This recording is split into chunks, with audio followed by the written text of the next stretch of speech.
Another thing that we got this week, in addition to a new episode of My Little Pony and a new episode of Strawberry Shortcake, a finale for Phineas and Ferb, and a new episode for Star Versus, was we got the first episode of the new season of Star Wars Rebels. That's right, the series is back and it picks up where it left off at the end of the last season.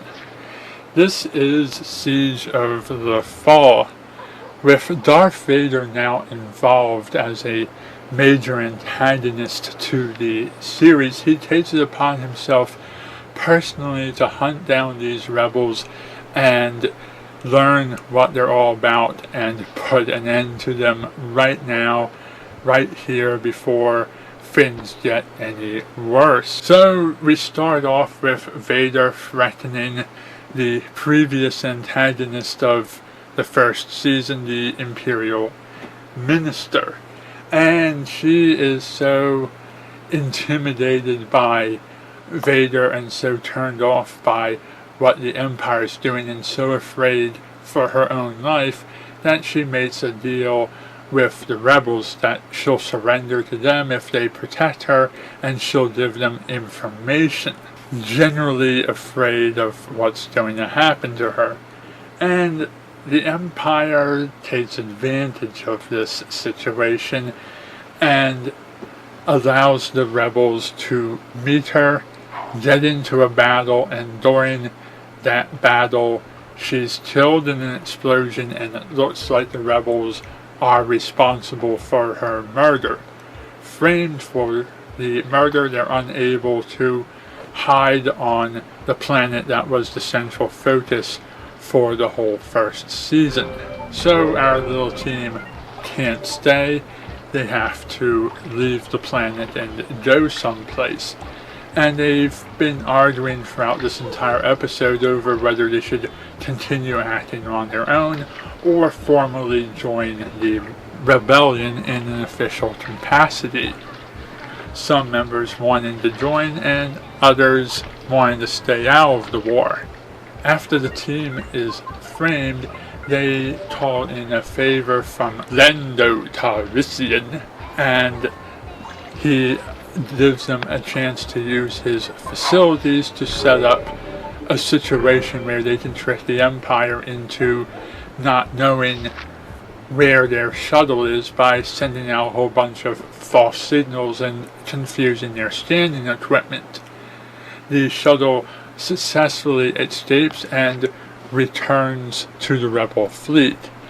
And of course Darth Vader is a few steps ahead of them because he's been monitoring the situation and he's followed them back to the rebel fleet, and he is able to decimate entire fleets of small ships and a couple of the bigger ships in one fighter by himself. I mean, this Darth Vader, he goes in as a one-man army and just obliterates a fleet that should be outnumbering him.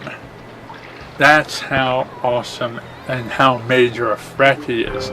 We even get to see how powerful a threat Vader is, how much more dangerous he is than the Inquisitors when he takes on the two Jedis of the show and almost defeats them only getting away because the rest of the team helped and they were able to drop some rubble on Vader and get away.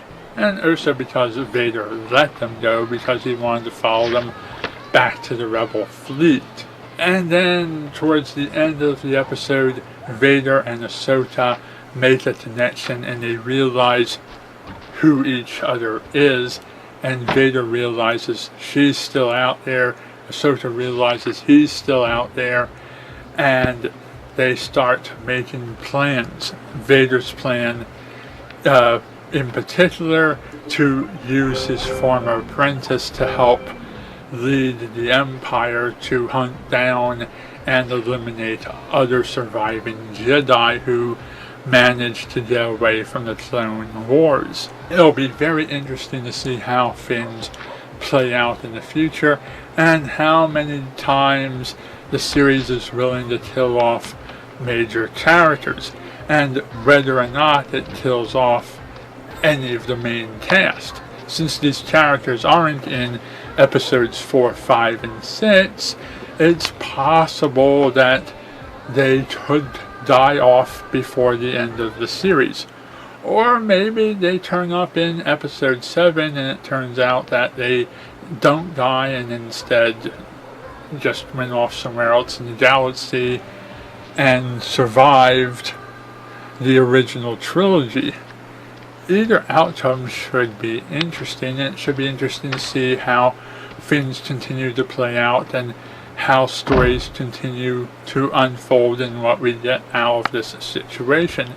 And how the action in this episode was intense, a lot of nice nostalgic references to things that happened in other Star Wars movies, and lots of great stuff going on here.